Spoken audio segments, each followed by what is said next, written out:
America's Next Top Model is. America's Next Top Model America's is. Next Top Model is. What happens when you take a group of CoverGirl wannabes and stick them in front of the cameras 24/7? Oh, Jesus. 14 girls trying to claw their way to the top. You get crazy photo shoots. It was like -6 degrees out on a skyscraper with 30-mile-an-hour winds. We're doing this shoot with diamonds, and sure enough, they walk out with these tarantulas. Makeovers gone bad. They started putting the bleach on and my scalp started literally like frying. And lots of catfights. Every show has to have a villain, and I just ended up being that person. There is no friendship. Everything is about being phony. America's Next Top Model launched more than 60 new faces into the fashion universe. And now these girls are dishing about everything you didn't see on TV. They thought we were prostitutes, so they wanted to teach us a lesson. That trip almost ended my career as a reality producer. Anyone that's traveled internationally, they don't screw around in customs. Tyra was a friend, she was a mentor, and she was also this big, horrible, ugly monster that would kick out of her big mansion if we screwed up. They all love me when I say, you know, sure, you're gonna be the 14, and then when I send them home, they start hating me. None of these girls were my choices. I'm sorry, you want the truth? That's the truth. Brace yourself for some very unmodel-like behavior. Everybody was kissing everybody in that limo. They were just making out in the hot tub, and it turned into an orgy. Honest to God, a lot of times, I would just get naked. Okay, go.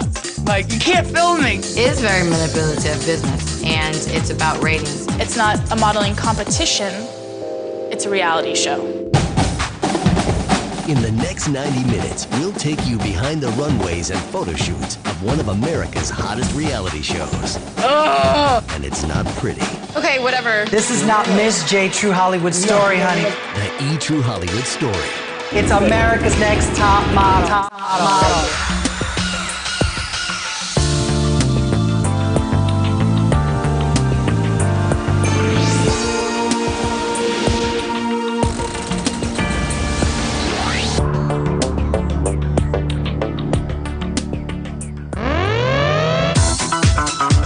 Throughout the 90s, Tyra Banks ruled the supermodel world. But in 2002, Banks wanted to try something new, so she teamed up with television writer and longtime friend Kenya Barris to develop a TV show. Tyra was like, you know, I'd like to do a reality show. You know, we kind of were trying to figure out what it is, and she was like, something with models. And she was telling me these stories, and I was like, this is incredible. Tyra and Kenya brought in veteran reality producer Ken Mock to help shape the idea. I asked, what are all the elements that you need to be Tyra Banks? And she broke that down for me. You've got to be able to be a commercial model. You have to be able to do high fashion. You have to be able to do runway. You have to have a certain look that is very strong, but not intimidating. You have to be able to speak well, to be able to give an interview. This wasn't really just a show just about learning how to be a top model. This show really is kind of a reality version of Cinderella. The concept was simple. 10 wannabe cover girls were picked and put through model boot camp. Every 4 days, the girls would strike a pose during a rigorous photo shoot.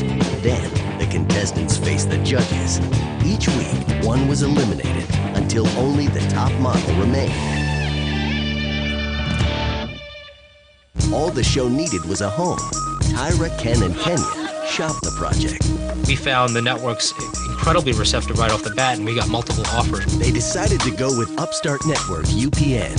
They really needed a show to be kind of an anchor. So we were really thinking about being a big fish in a small pond. But there was a catch. In order to make a spring air date, the team had only 6 weeks to staff up, including casting the models and the judges. I was called in for some executive meetings where they asked me, would I be critical? And I said, absolutely. If those girls don't hear from me, Janice Dickinson, that A, you're too short, B, you're too fat, then you're certainly going to hear it from agents. The minute you walked out of the room, we said to ourselves, oh, we've got to have her on the show. Designer Kimora Lee Simmons and fashion editor Bo Quillian rounded out the panel. Then it came time to find the would-be models. We're looking for 8 to 9 girls and different types of bodies. We're looking for a full-figured model, as well as the supermodel, as well as waif-type models. She's going to go from being nobody to being the star in 8 weeks. We had very, very small turnout.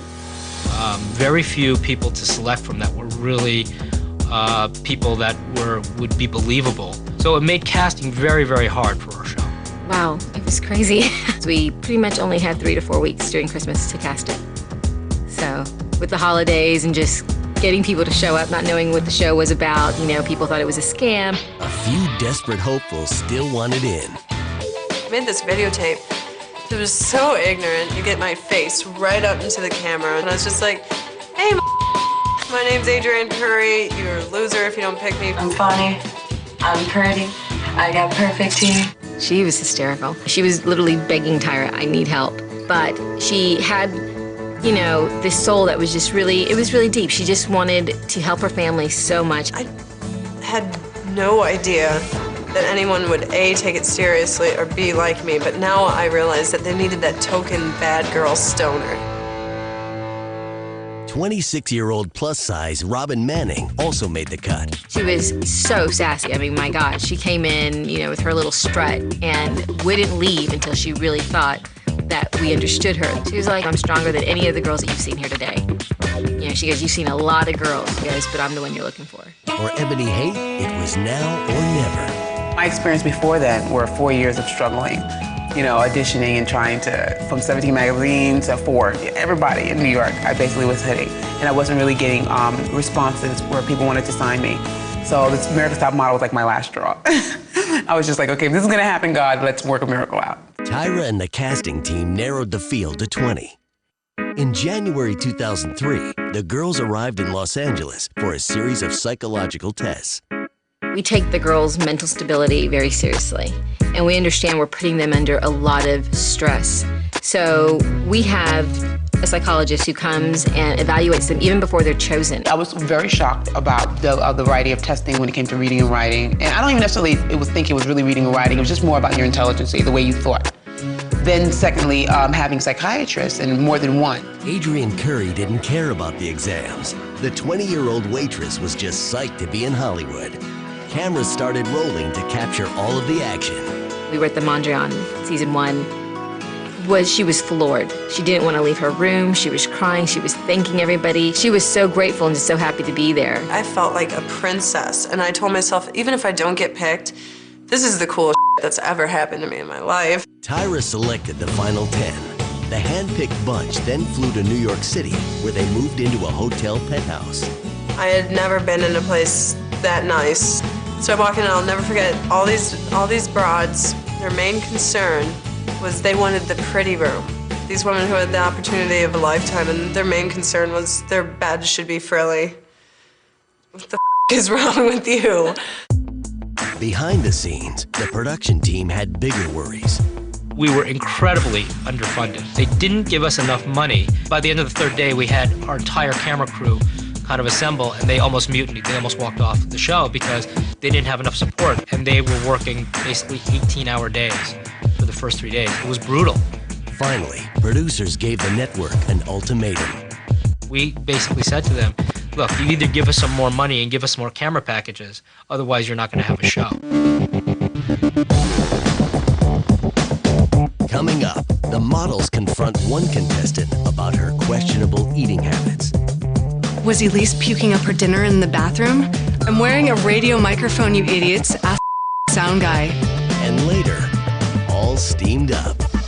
They were just making out in the hot tub and getting into the shower and being naked. It turned into an orgy.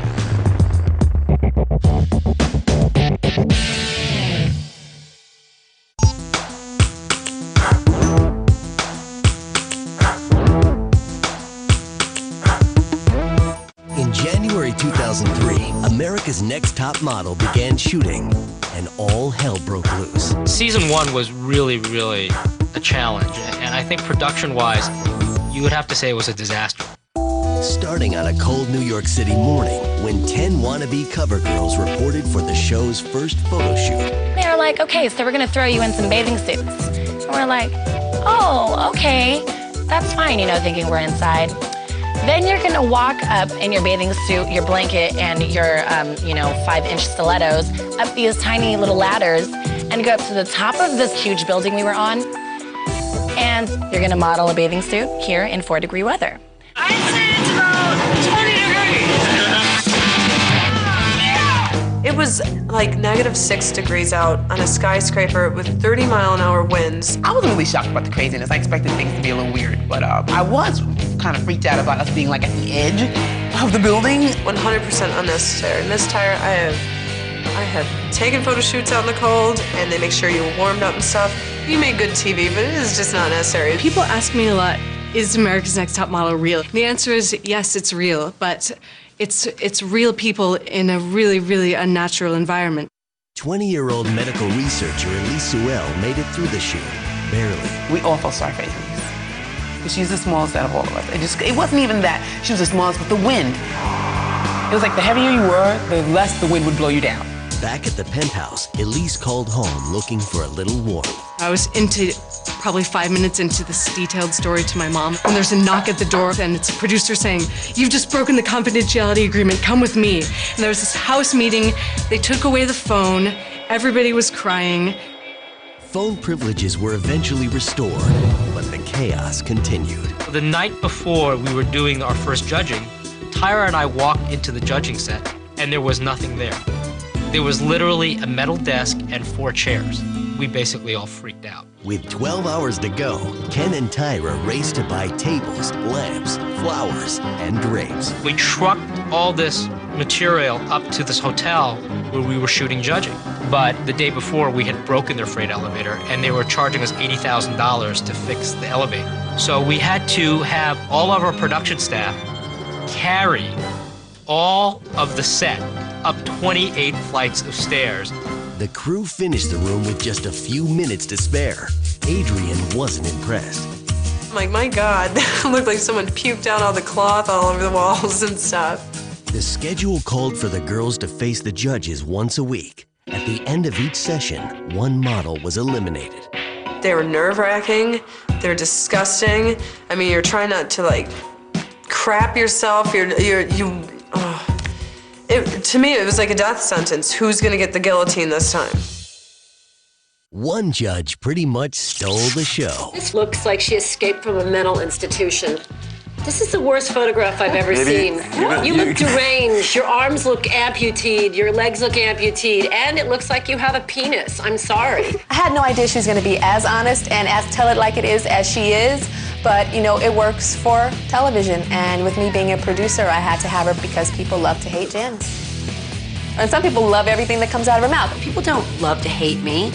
I tell the truth. No matter what, I tell the truth. And if you don't like it, eat a bag of Royal Blanc. In the 3rd week of production, a letter from Tyra promised the girls a much-needed boost. Beauty treatments. We were supposed to be going to the top salon, oh my God, they're gonna make us over. Tyra gets to me and she goes, "And Giselle, I don't know, what are we gonna do with her?"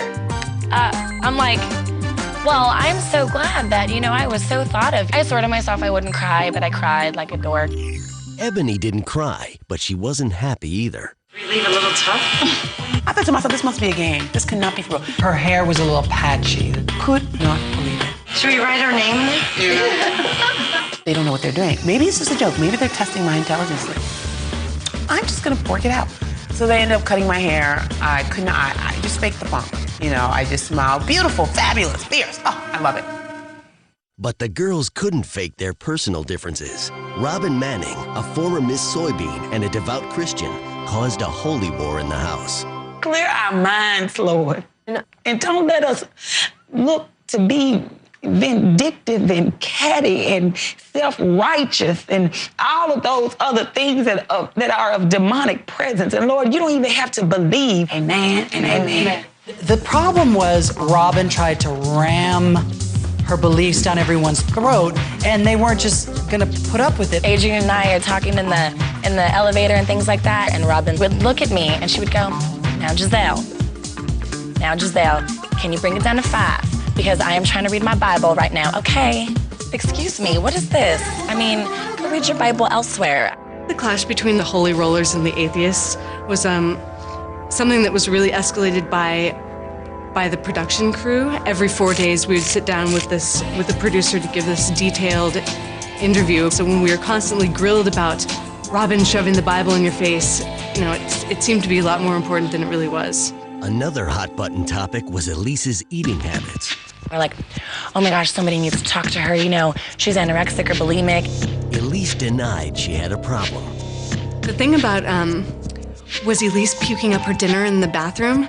I'm wearing a radio microphone, you idiots. Ask the sound guy who was listening the whole time.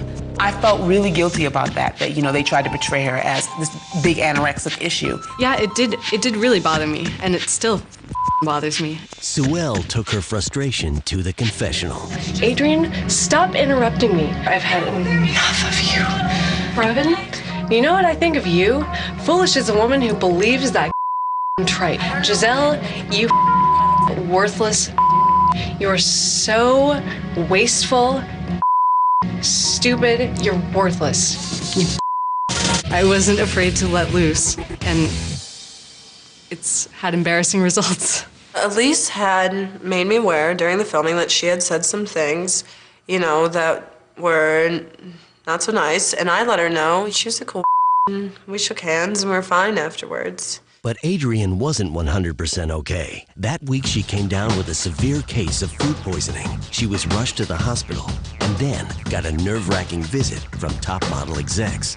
I had two of the big heads of UPN come in while I'm laying in my hospital cot with IVs in my arm, dying, and they're like, Adrian, if you don't make it tonight, you're gonna get eliminated. According to the show rules, all contestants are required to be present for judging or face elimination. I tore my IV out of my arm, which bruised my entire arm, like all the way down, because I just tore it out like an idiot. You know, staunched the blood, got my clothes on, while the doctor's like, don't do this. And I'm like, I'm out of here. That night, Adrian awed the judges with her photos and made it to the next round. This is probably the stupidest thing I've ever done and the smartest, all rolled in one. The following week, Tyra surprised the girls with a trip to Paris. But the next photo shoot was more about no fashion than high fashion, when the girls were asked to pose nude. That time, there's only 4 left, and I'm like, I'm gonna do whatever they want me to do, and I'm gonna do it well. And I believe it was like the first half hour, my hands were shaking. I'm like, I can't believe it, my parents are gonna hate me. The worst part about it was being coated by the makeup artist in a layer of Vaseline and dirt, and then having to go into this French bathroom in a bar where there's nothing but toilet paper to clean ourselves off with. How are we gonna put our clothes back on after this? Due to their religious beliefs, Robin Manning and Shannon Stewart refused to strip down. Robin took the fall and was sent home to Tennessee. I have no qualms with religion, but when a girl comes on America's Next Top Model and says, oh, I can't take my clothes off, well, that's all television, as far as I'm concerned, because you know if you're going to be a model, you have to take your clothes off. Elise Sue-Ell was the next to go, leaving 18-year-old Shannon Stewart to battle it out against Adrian. The two took it to the runway for the final challenge. But Curry had a minor wardrobe malfunction. I was so mad because everything got messed up backstage. I had no underwear on, and this skirt was going north. Okay, and there is people sitting down in these chairs, and you were elevated. People were seeing it, no matter what I was trying to do to hide. They saw it. If you were in the first row or second row, you got a great show. The judges agreed. America's Next Top Model is Adrian. Yes! Congratulations! I almost fainted. It was a life-changing opportunity. I was either going to remain in the Midwest, get married to my boyfriend at the time, live in a trailer and pop 80 kids and, you know, be on welfare, or I could have had, you know, another chance at life. Along with her title, Adrian received a Revlon contract, a deal with Wilhelmina Models, and a spread in Marie Claire magazine, shot by photographer Linda Sharilla. People were so excited because this was a girl who came from nothing and, you know, all of a sudden made her dream come true. Coming up, cat fights on the catwalk. It did hurt me that the girls wanted to see me leave so badly.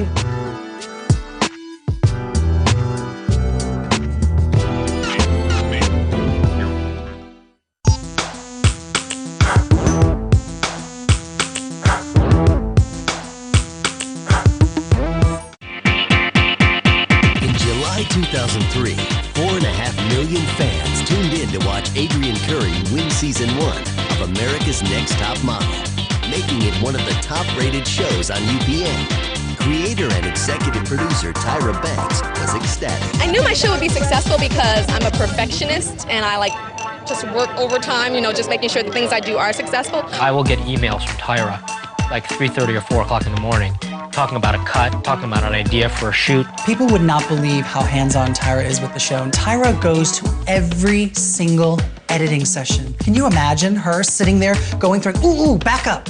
Okay, that frame's pretty. Okay, let's cut there and let's go to this girl. She really sits there and knows exactly what she wants to see. The network immediately signed on for a second season. Tyra jumped right back into production, hiring a few new judges to join Janice Dickinson, including fashion photographer Nigel Barker and Jane magazine editor Eric Nichols. Banks also brought on renowned stylist Nole Marin to work behind the scenes. As far as casting the models, this time around was a whole lot easier. After season 1 aired, everything spiked. I mean, our open calls get bigger and bigger, crazier and crazier. Top Model producers picked a dozen contenders, including a Miss Jamaica, a Fortune 500 executive, a student with a secret, and a nanny named Joanna House. As a child, I was addicted and hooked on fashion, but I was a junk food junkie and a little chubby, and so I knew that if I wanted to achieve that dream, that I would have to cut out a lot of that and then, change my lifestyle. Joanna saved her money and hired a trainer. She lost 50 pounds in hopes of becoming a model. In the fall of 2003, the 12 girls arrived in Manhattan. This is the famous Red Tulip building where we lived during cycle 2 of Top Model. This hallways where we would all sit and bite our nails waiting for the judges to deliberate and make their decision. I swear this smell reminds me of the tension that we felt when we were here. It's crazy. Posing for the camera gave the models an adrenaline rush. But one underwater photo shoot nearly caused the girls to drown. It was almost like Fear Factor fashion that I was doing. I mean, I've never in the 12 years dunked a gown or 12 girls into water. And at the time, that they did not realize that there was supposed to be a live shark in there. We got a call from production, it was a week before we did that shoot, and they were just like, everyone has to come to the phone and answer what their menstruation cycle was. And I was like, I know you guys want us to bear all, but that's a little bit personal. The shark had to be cut loose because, blood in the water with a shark would not have been cute. April is like Crouching Tiger, Hidden Dragon. Shandy, she looked just like a drowning chicken. Beautiful, wow, gorgeous. The extreme photo shoots were tough, but Mercedes Yvette faced a much more serious crisis. The 21-year-old hid her struggle with lupus, a painful disease that attacks the immune system. I didn't want the other girls to know I had lupus on the show because I didn't want to have a disadvantage. I wanted to have equal playing field. But by week 4, it was clear Mercedes wasn't acting like herself. Okay. My hair is continuing to fall out. A lot. There's so much coming out and I'm scared. When Janice told me that my energy was down from the interview, I knew that I could be eliminated just for being down and them not knowing about my lupus. So I had a decision to make, either to come out with it or keep it hidden and lose the title. So I told her. And the winner of this competition goes to Mercedes. Oh, you win because of your honesty. When you shared that you have lupus, that's when you reached me. Everybody was so supportive, which I was stunned. I was like, oh, people are gonna talk about me oh, she thinks she's better because she's sick, or, and everybody was just so nice. The girls rallied around Mercedes, but there was little affection between Camille McDonald and Joanna House. I was deemed to be, the character, and I really think that I was misunderstood. I think a lot of my personality has to do with my culture from the Caribbean, and I really felt that Camille McDonald on America's Next Top Model was the misunderstood Caribbean model. If you come into the house fighting, you're going to find someone else who's going to try to be your match, and I think that's what happened with Joanna and Camille. It was like celebrity deathmatch from day one with those two. For real? If I have something to say to you, I will say it to your face. The last couple times that you've had things to say about me, you've never said it to my face, and when I've confronted you about it... I haven't said anything to you. Okay, okay, enjoy. Thank you. I did feel that it was edited to highlight the drama, which is great for ratings. You know, every show has to have a villain, and I just ended up being that person. I will defend a lot of girls on the show. For Camille, what you see is what you get. They actually had footage on her that they didn't use that I think was more damaging to her. You know, she made her bed, she just doesn't want to lie in it. Please don't misunderstand my confidence for, you know, cockiness. So it did hurt me that the girls wanted to see me leave so badly. After a stressful 5 weeks, Tyra finally gave the girls something to celebrate. A trip to the high fashion capital of Milan. Joanna, April, Mercedes, Camille, and Shandy Sullivan were greeted by a pack of male models. But Camille's European vacation was cut short when the judges voted her out. A few nights later, the remaining 4 blew off some steam with their new friends. Well, we had some hot Italian guys come over, and it was great because we were testosterone deprived. Come the end of the night, things got really heated up with the rest of the girls, and everyone just kind of jumped in the hot tub.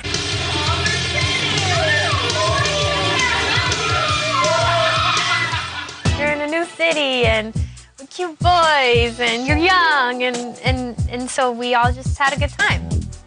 A free, fun, pure time.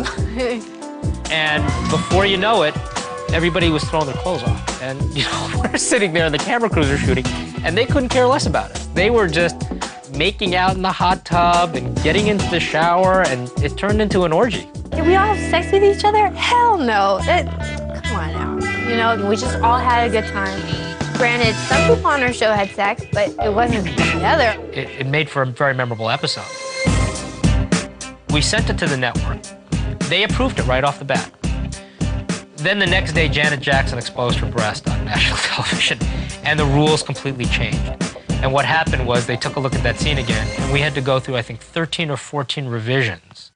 One contestant couldn't edit her side of the story. Shandy had to tell her boyfriend, and you know what, I'll be honest with you, listening to her boyfriend's reaction was so painful. I sat there with tears in my eyes. And we're hearing her screaming, and we're like, oh, what's going on? And it was terrible. Shandy and April didn't make it to the final round, leaving Mercedes and Joanna to duke it out. Both girls rocked the final catwalk competition, but only one could take the title. America's Next Top Model is Joanna. Joanna's America's Next Top Model. When I got up there and Tyra, you know, I was stunned. I couldn't believe that I was, you know, the one that they had picked. I'm really proud of her. Joanna has a bone structure that I haven't seen in a long time, you know, in models. I think we're bringing back that classic glamour with her face, you know, she's absolutely beautiful.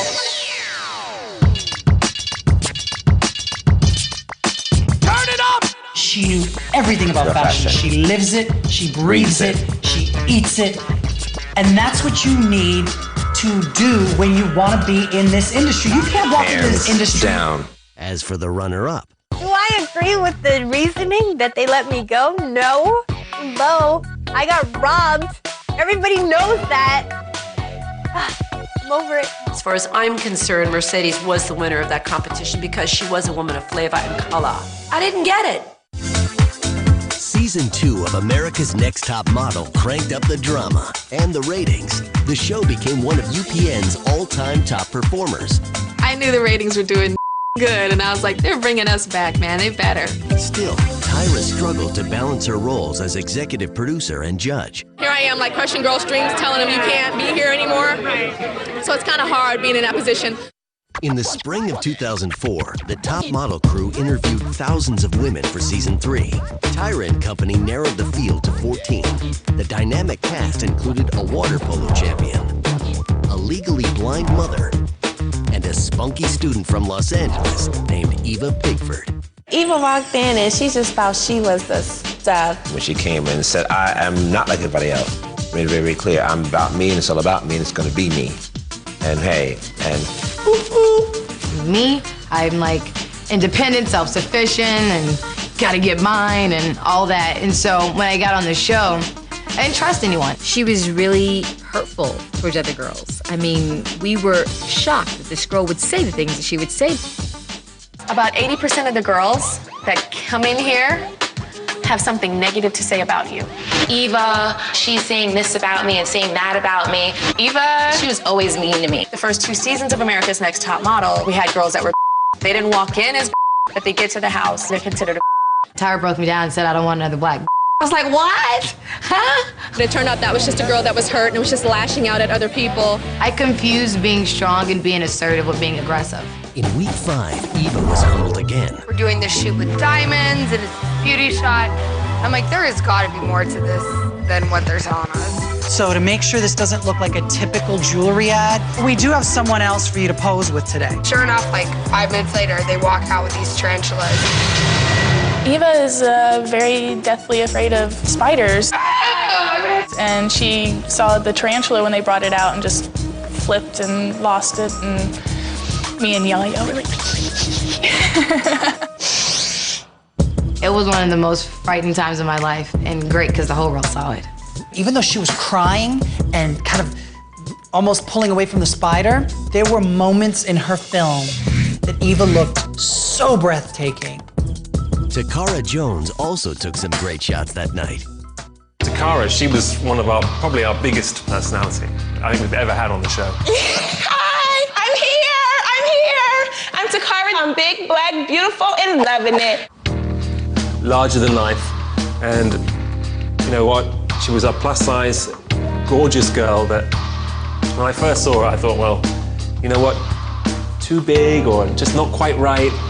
But she won us over in so many ways. I never really looked at it as being like, you know, plus size or me competing against, you know, skinny girls. I'm a woman, I'm a model, that's my occupation, and you know, and I'm normal. I represent majority of the women in America, and I'm comfortable with me. I love me. I'm comfortable in my skin. Fans on the internet voted Takara their favorite top model 5 weeks in a row. But on the show, she didn't always feel the love. The stylist asked me, do she think she can find a rack of clothes in my size? And she pinched me with these big industrial clips. And I mean, like, it was so much stuff going on. I'm like, oh my goodness, are y'all really serious? I feel sorry for her. They didn't have clothes that fit her, they didn't have her size, or they had maybe one option for her when we had 12. No, sorry, honey. I get dressed every day. You can't find a rack of clothes in my size. Go to my closet. How about that? In spite of her popularity and inspiring photos, the judges knocked Takara out of the competition. According to the panel, she lost her spark. That is totally like a lie. Flat out, straight up and down, lie. Like, I'm Takara 24/7 every day of the week. I don't know how to be anybody else. Some of them girls that was standing behind me didn't even have a freaking personality. My picture was great, my challenge was great, everything was great, and you're gonna eliminate me because you said I don't have a personality? 6 girls remained. For the next round, producers flew Eva, Anne, Amanda, Norelle, Nicole, and Yaya to fashion hotspot Tokyo, Japan. But viewers never saw what happened next. We had a big problem when we went to Japan. The girls are on the show. We never tell the girls what's going to happen next to them. They're kept in the dark because we need the surprise element to them. They might tell you what to do, but they don't tell you why. It's not a modeling competition, it's a reality show. The custom officials asked them questions. They said, well, what are you doing here? Are you here for work? Are you here for vacation? The girls didn't have any answers. Because the girls couldn't answer those questions, the custom official says, we are detaining you. one by one, the girls just kept trickling in like the room where they detain all these people. So you got like people from like Bangladesh and like Iran that like smuggled drugs in here, and we're sitting back there with them like smoking cigarettes. Like, oh my God. It was one of the scariest things I've ever been through. They thought we were prostitutes. Anyone that's traveled internationally, they don't screw around in customs. Like, it's not somebody that you mess with. And so for us not to have been prepared, I really blame on the show. Meanwhile, I've got all my crews at these different locations that are waiting for the girls to show up. And with each day that passes, we're losing tens of thousands of dollars. That trip almost ended my career as a reality producer. For 3 days, Customs sequestered the models. Producers finally managed to negotiate a solution. The girls flew to the American territory of Guam and then re-entered Japan. To be resurfaced through another country to come back into Japan. They were tired. I really think those girls pulled through like, true troopers because they really were under a lot of stress. The next few elimination rounds took out Anne, Amanda, Nicole, and Norelle. Eva and Yaya Johnson fought it out on the final runway challenge. Come on. When it came to the last panel, Tyra tried a little reverse psychology. Tyra goes through this whole spiel about, like, this is Eva and this is Yaya, and Yaya's refined, and Yaya's classic beauty, and Eva's a rebel, and she's, androgynous. You're kind of weird looking, actually. So when she's going back and forth, all the comments you're giving me sound negative. America's Next Top Model is Eva. She called my name. It was like, tell me there's another Eva in the room. You cannot be talking about me. And it didn't even click. And I looked and saw my face. It was, it was beautiful. Wow, yeah. It's not just about being pretty. I mean, there are prettier girls than Eva, or you know what I mean? But it's not about that. It's about an entire package. To be aspirational, but not be intimidating. And I think that's what Eva has. Eva was grateful, but guarded. I can say I was definitely one of the fortunate ones. It's very manipulative business, and it's about ratings and about getting a good show. So sometimes you do that at the expense of someone else's feelings. Coming up, an elimination no one will ever forget. I was up crying. All the girls were crying and screaming. We thought she was dying.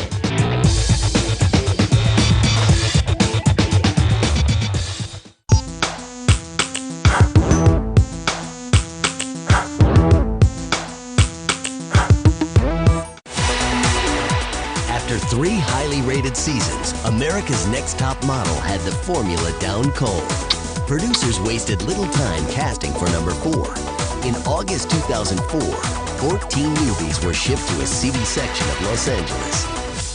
We were staying downtown in a really creepy part of town. Really bums on the side of the road everywhere. Scary, dingy, dark, graffiti on the walls. We were like, I cannot believe we're staying here. And then we got into our apartment and it was just fabulous. Brittany Brower was joined by a coffee shop waitress, a wrestler, and a student. But living in reality world wasn't as glamorous as it seemed. We couldn't have television, radio, CD players, iPods, cell phones, nothing. It's like a women's penitentiary. It's with women all day long. I go, close my eyes at night, and I see my roommate in the room, Kenya. I open my eyes up, I see Kenya. It's like, I couldn't, oh my gosh, it's like, let me have 5 minutes away from these girls. Reality television is something very peculiar. You're put in the circumstance and you sign a contract allowing someone to film you 24 hours a day. I almost got in trouble a lot about pushing the camera away. I used to put the cover over my head and run down the hall from the camera. Honest to God, a lot of times, I would just get naked. I would just get naked in my room and be like, okay, go. Like, you can't film me, go away, I'm so tired. In season 4, there was no shortage of drama. On Makeover Day, things got painfully interesting, especially for Michelle Dighton. I have never had my hair like dyed to an extreme, And when they said they wanted me to go ice blonde, I was all for it. And they started putting the bleach on, and my scalp started literally like frying. And it felt like someone was scalping me. I don't know, it's like all over. It was vicious. Harper? No. It's still burning. She had so many, you couldn't even see it, huge open sores all over her scalp that, It'd been agitated. and we poured milk over her scalp, everything, and that girl was just shaking. You felt the pain. I've never felt anything that horrible in my life. The tears just started rolling down my face. But she came through. And she looked gorgeous. But the blonde bombshell had a secret that a new hairdo couldn't hide. I never planned on coming out ever. So when I did come out on the show, it was just as a surprise to me as it was to everybody else. I just was like going crazy. So I started talking to the girls, and finally I was like, yeah, well, I'm bi. So, and then I realized, I was like, there's a camera there. Might as well keep talking. And once I heard bi, I just ran the room like, oh, so you're gay. And we made a big deal out of it, but it was funny. It was fun. We loved her even more after she told us. I'll say it now, I'll say it again. Who comes out on national TV as being bisexual? Like, why? Why do you choose that moment? Michelle's confession didn't faze most of the girls, but the next elimination threw Rebecca Epley for a loop. I think you have everything together for a model. You need to work on your presence. I didn't feel that you embrace.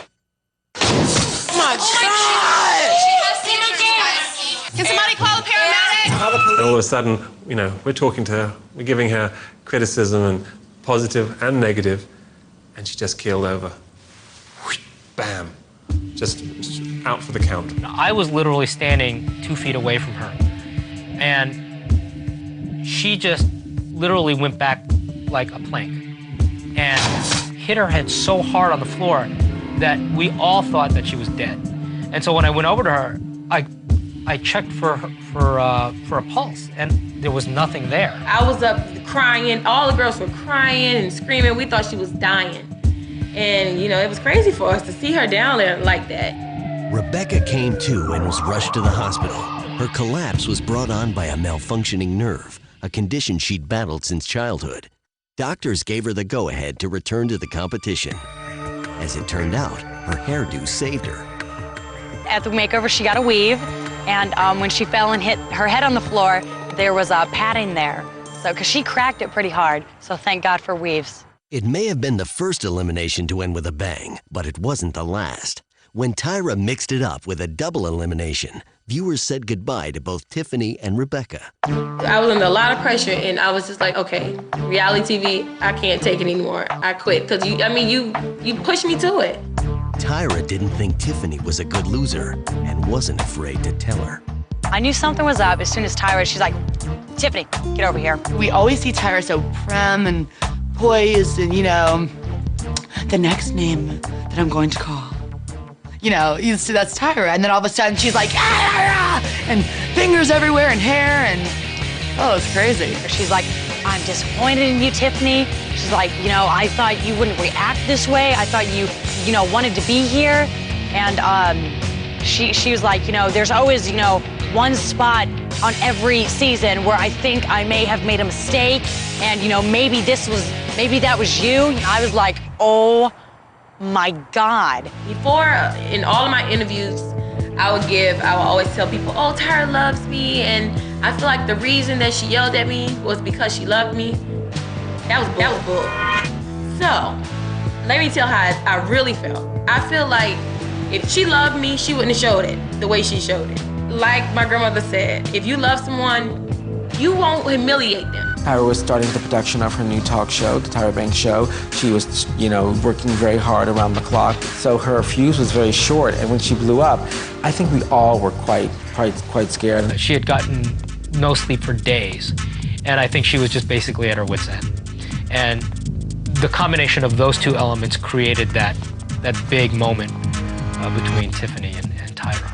Tension on the set eased with the news that the remaining 6 women were off to South Africa.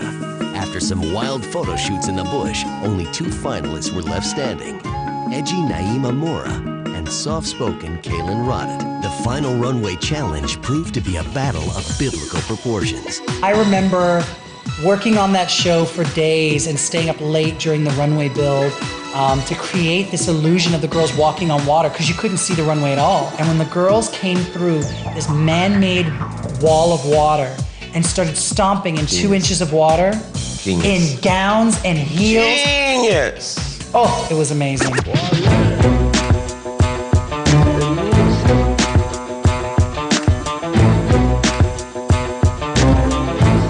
There was a little secret. Our shoes, which were clear little sandals, were actually tied to our feet. So they weren't gonna come off. You didn't have to worry about that. And there was actually rubber under, on the water fountain underneath the water, so it wasn't slippery at all. That was a flawless fashion show. The girls stomping in water. I mean, that's when Naima really took, precedence. When she walked out, I thought she was a top model. The judges agreed. The ex-bad girl with a mohawk was named the 4th winner of America's Next Top Model.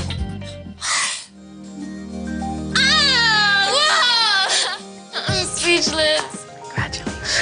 At that moment, I really felt inside of myself,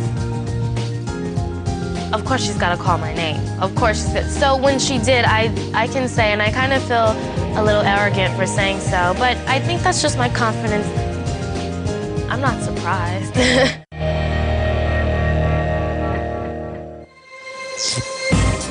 Coming up. Literally, as we were about to go into judging, bombs were going off within a couple of miles of us, like in 3 or 4 different locations.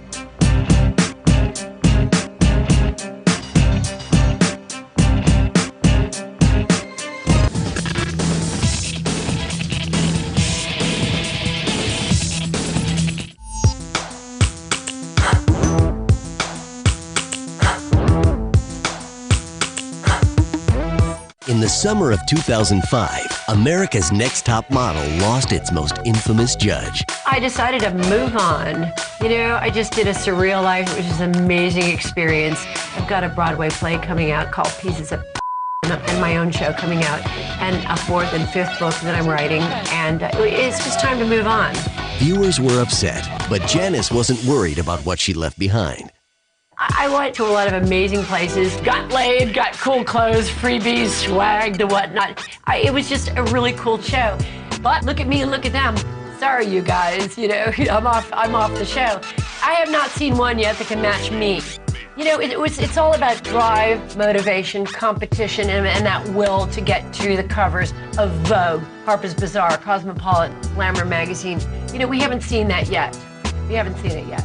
Still, the top model machine continued to churn. For season 5, show creator Tyra Banks brought on 2 new judges, Jay Alexander, aka Miss J, and 60s icon Twiggy. I said that my one worry is that you want me to come out and be the bad guy and be nasty, and I'm not Simon Cowell. And they said no. They wanted somebody different, and I'm very different. A fresh group of talent arrived for the first round of cuts. We got to LA and Tyra shows up in front of all the 36 girls who were there in semifinals. And, there were girls like jumping all over Tyra and freaking out and saying, oh my God, this is my hero. And I'm just like, not really my hero, but I guess she's like pretty. People were getting crazy because there were cameras. Like, people were trying to invent drama just so they looked like they were drama stars so they would make it. And you're like, you have to stop trying so hard. Ebony Taylor, Kim Stoltz, and 11 others kept it real. As the new pack settled into their Bel Air mansion, it was clear these girls were hip to the game. We're competitors, we're in the house and we're doing it together. So there is no friendship. Everything is about being phony. At points, some girls are like, oh, I'm totally being myself right now. And I'm like, okay, who were you yesterday? You're learning how to tolerate people until you cut their throat and get to what you want. But moving up meant taking the perfect picture. Photo shoots on TV look like they're sort of like snappy and you get through it real fast and it's sort of a blast. But it really takes so long. Hair and makeup takes hours. Waiting around for everyone to go takes hours. And then the pain begins. Do it again. Better, Ebony, keep it up. Oh, they kept telling me, they're like, flip your hair, Ebony, flip your hair. do it again. And I'm like, first of all, I just got these braids and they are so tight because they're pulling your hair and trying to put these braids in. And your hair, like my head was just like this, dot, dot, dot, dot. Like I can't hear anything Jay is saying. I'm just like, dot, dot, dot, dot. My hair hurts, dot, dot, dot, dot. And I'm just like, whatever. Life on Top Model wasn't all work and no play. During a girls' night out in week 2, lesbian Kim Stoltz shared a kiss with housemate Sarah Rhodes. Kim, you think I'm beautiful? Yeah. Quiet. 1 down, 11 to go. Lisa and I totally hyped that like kiss up. Like we totally were like, yeah, like do it. Everybody was kissing everybody in that limo. I wasn't kissing nobody. Because my mother watches the show and so does my brother. It definitely wasn't just a Kim and Sarah thing, though. Oh my God, Kim and Sarah hooking up in the limo. And it was like, yeah, okay, she jumped over a few people. We kissed for 8 seconds, like crazy, like out of it. Like I was kind of drunk, like we're just, whoa, you know? So, I mean, it really wasn't that big of a deal, but the producers loved it, obviously. Whatever makes for good TV. Despite the limo bonding, it was not all sisterly love back at the house. Lisa D'Amato often butted heads with her roommates. Everybody was talking about me. Everybody hated on Lisa. And I cleaned their kitchen every morning. I let them all borrow my clothes. They asked for help. I was giving it to them. I was being the nicest, sweetest person. But I get it. They were just jealous. Lisa was a polarizing person in the house. She had a very, very strong personality. Yeah. And I think that rubbed a lot of the girls in the house the wrong way, and that created a lot of drama. The 24-year-old wardrobe stylist certainly liked to stir things up. In week 5, Tyra announced the final contestants were going to London. But what TV viewers didn't see was a little something Lisa conjured up the night before departure. I couldn't sleep, and Nick couldn't sleep, and Bree couldn't sleep. So I was like, you guys, let's pretend that this is the challenge. And the one that's eliminated is the person that doesn't get up fast enough to make it to the plane. So I jumped into bed and I told Jayla, at this time Jayla was my roommate, and I tell Jayla, I'm like, girl, you're gonna hear a lot of noise. Don't get out the bed. So like I got dressed up, like full glam style. Nick pretended she was already like outside, like screaming at everybody in the house to get up. Bree was helping like carry everybody like to pack it all up really fast. And Lisa jumps in Kim's face like this and goes, get up! The plane is leaving right now! Do you want to be America's Next Top Model or what? You gotta get up, seriously! Like, whoever doesn't make it isn't gonna get on the plane! You're eliminated! Nicole was like, what? What's going on? And like, Kim was like, what the hell? And my girl Jayla, she must have forgotten everything I said. She runs from the basement. She's at the front door with no pants on, just panties and a shirt. Flew up the stairs and didn't even say anything, but just all and like ran. No luggage, no nothing, just her underwear, and ran out the house. But after the real flight to England, Lisa's good time came to an end. When I was eliminated, I wasn't gonna cry. I don't know what else to say except like it's your guys' loss. You know, I have the personality. I mean, you guys see how well I do in interviews. You guys see how well I am in front of the camera modeling. I don't understand why I would be eliminated. At that point, I realized that this whole thing is it doesn't make any sense. I was naive enough to think that I was going into a modeling competition. They all love me when I say, you know, sure, you're gonna be the 14, and then when I send them home, they start hating me. TV viewers saw Lisa's tearful exit interview, but there was more to the story. I had told Tyra, and everybody knew about this relationship I have with my mom, and it's not a good one. And at that very moment, this producer brought up my mom. He's like, what do you think your mom would think about this? And I just felt so betrayed that he would throw that in my face at that very point in time. That hurt me so bad that that's the reason why I started crying, and that's why I'm doing it right now. Ugh. 5 girls remained in the competition. The pressure grew intense. I think the stress affected the girls in very different ways when we got to London. And you could see it play out itself in different ways with different girls. I think the girl that was really affected by the stress the most was Bree. Bree stole Red Bull from Nicole because she thought that Nicole had stolen her granola bar. And, you know, yeah, a really, really important fight to have. Why would you do that? I don't get it. You're just kind of a mean person. What you're doing is whack, because I never touched any of your things. I'm not replacing it. I'm not. Okay, whatever. Then that's what kind of person you are, then at least I know that now. If I have to hear one more word about that Red Bull, she'll be wearing it tonight. Let's get this straight. It wasn't like, you know, a granola bar is missing. Someone intentionally knew what they were doing and disrespected me. And although my response may have been wrong, they're lucky I didn't take it all the way. It became a huge deal in the house because, I mean, we were all going crazy. We were claustrophobic, suffocated, and we hated each other at that point. Kim and Bree were voted out during the next 2 judging panels, so it was down to Nick Pace and Nicole Linkletter. As they prepared for the final round in England, real-life drama overshadowed anything inside the elimination room. We were in London the day the terrorist attacks happened, and it was on judging day. And literally, as we were about to go into judging, bombs were going off within a couple of miles of us, like in 3 or 4 different locations. The top model cast and crew were unharmed, but the production returned to Los Angeles for the last runway challenge.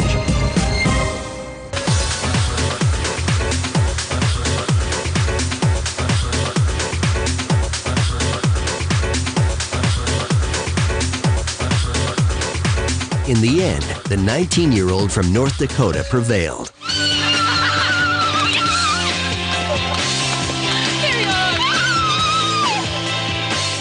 When I first heard that I was a winner, I actually didn't believe it.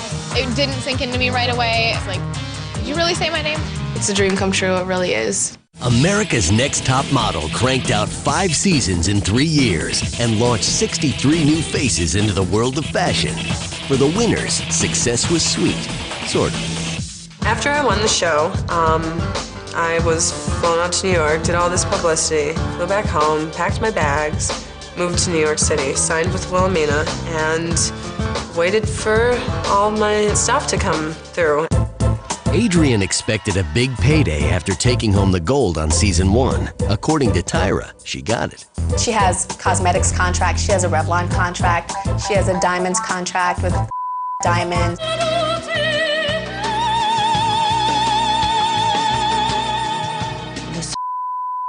Dare to shine. She's doing really, really well, and she's making a lot of money, like a lot. Adrienne didn't see it that way. After 5 months, I'm kind of like, what's going on? After 3 more months, I was really starting to wonder what's going on. I kept, throwing her emails like, got any advice for me? Like maybe what I should do next, who maybe I should have a meeting with, anything. And then all of a sudden, I got mad, and I wrote her this letter, and I'm just like, you are a off, you lied to me, go to hell. I've never, ever regretted anything so much in my life. It was very immature. In February 2005, Tyra commented on Adrienne's situation in Steppin' Out magazine, saying, I take Adrienne's struggles to bed with me at night, but after a girl leaves the show, it's really up to her to be aggressive and try to succeed. So Adrienne took matters into her own hands. Finally, I said it, and I said, you know what? I'm gonna do something. I'm gonna work my ass off, and I'm gonna get there without him. And I have. In January 2005, Curry scored with the reality hit, The Surreal Life. There she met Christopher Knight, a.k.a. Peter Brady. I mean, Chris, he's just so charismatic. He's sweet, he's beautiful, he's intelligent, he has a job, he showers. He's everything I never dated before. The couple went on to star in My Fair Brady, which chronicled their romance. Adrienne and Christopher married in 2006. In February 2006, the top model landed her first Playboy spread. These are some of the most beautiful pictures I've ever taken. It just so happens that my ass is in every shot. Winner number 2, Joanna House, landed a hosting gig on the Style Network. Hi, I'm Joanna House for Style here at LA Fashion Week. Top model Eva Pigford hit full celebrity status. She graced multiple magazine covers and co-starred in the movie Premium. I'm very excited. It's my first film, and I'm playing the villain. How hard was it? Both Eva and season 4 winner Naima Mora appeared in ads for CoverGirl. The spots captured life after Top Model. I never thought I'd be a cover girl, but this is only the beginning of my life as a cover girl. The work it's hard, it's exhausting, but it's worth it. I can't walk out my house anymore without somebody going, oh, Naima, oh my gosh. The show also served as a launching pad for some of the other Top Model alumni. I signed with Wilhelmina, and I've worked in Los Angeles, Tokyo, Osaka, Hong Kong, Korea, Milan, Santiago, and I've been making a lot of money doing this work, and I love it. Day after I was eliminated from the show and it aired, Elite Model Management called, and since then I've been all over the world. I'm really, really blessed. I've been on the cover of like 5 magazines.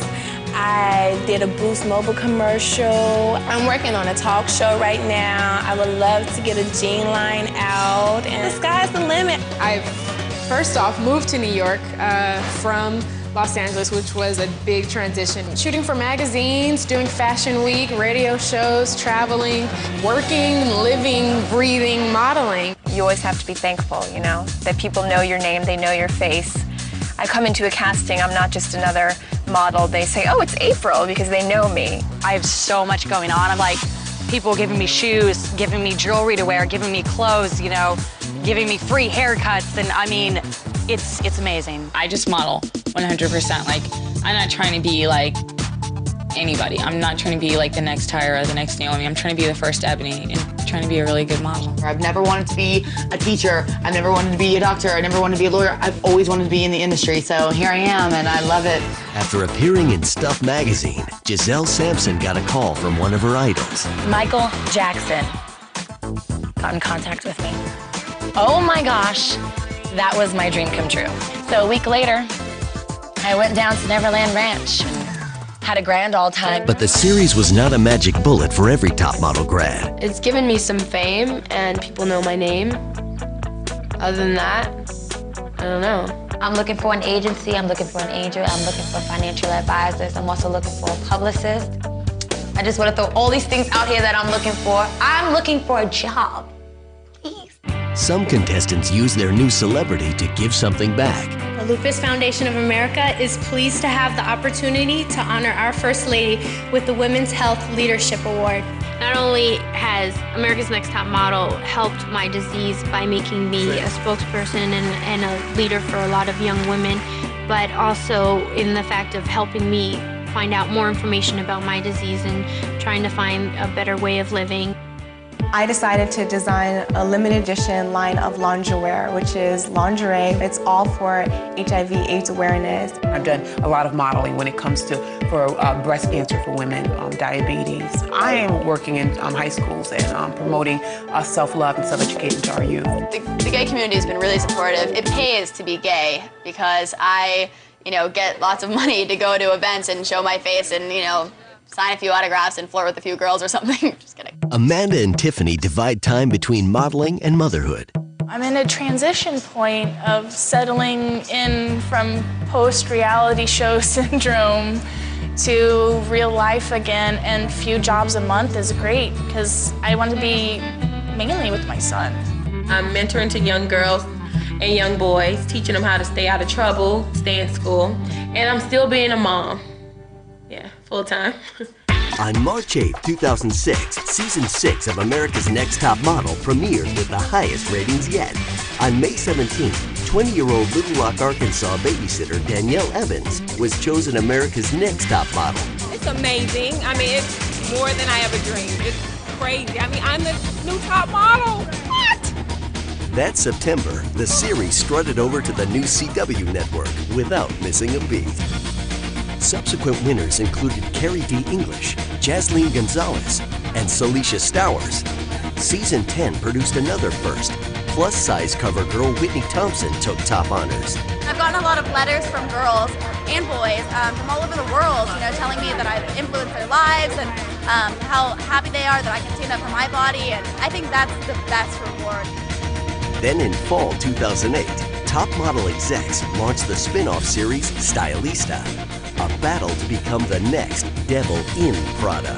It's 11 aspiring editors of fashion magazines. They want to be an editor of a fashion magazine, so they're aspiring to be that. They're aspiring to be that Meryl Streep character in Devil Wears Prada.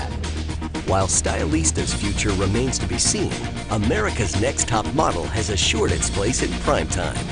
Viewers just can't get enough of this mix of trouble, transformation, and triumph. You watch it and you hate it, you love it. It makes you cry, it makes you cringe. We promise you More drama. More excitement. More fashion. More hell-raising. Okay, girl, let's go. Take your mic off.